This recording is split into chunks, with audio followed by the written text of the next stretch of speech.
Messina, è per quello che ho voluto far intervenire Albertini, perché così secondo me precisiamo anche meglio quello sul quale vi stavate un po' accapigliando poco fa. Cioè Albertini fa giustamente riferimento ai costi della politica, ma anche a questa enormità di persone che lavorano nei palazzi. Quelli sono i veri costi. Senza dubbio. Io vorrei intanto una precisazione su Guzzanti.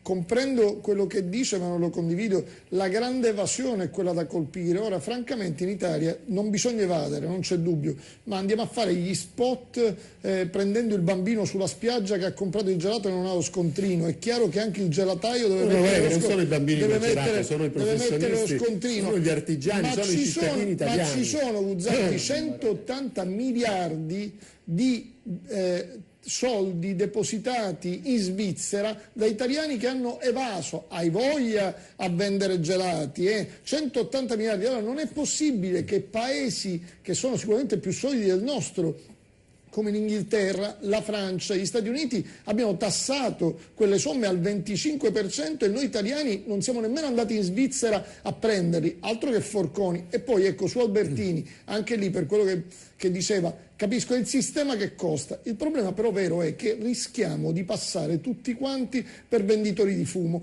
perché alla fine tutti quanti fuori da Palazzo Chigi sappiamo benissimo quello che si deve fare. Ne aggiungo un'altra, 4 miliardi di euro.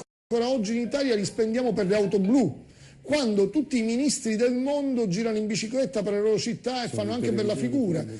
4 miliardi, togliamone il 90%, con 1 miliardo hai voglia di auto blu. L'auto blu intendo il costo delle auto blu.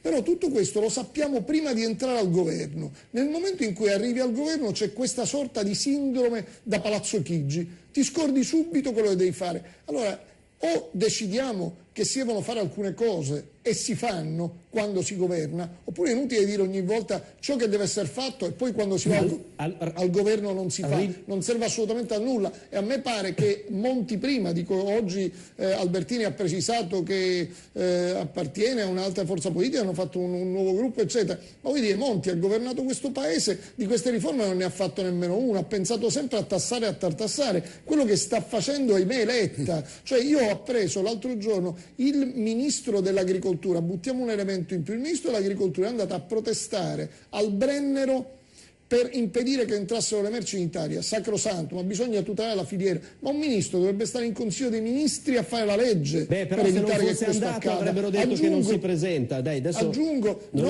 ma non è proprio così, non è proprio così. Dopodiché ha ingannato gli agricoltori italiani, questo diciamolo, però, perché si è detto che non si pagava l'IMU sui terreni agricoli e sui fabbricati rurali.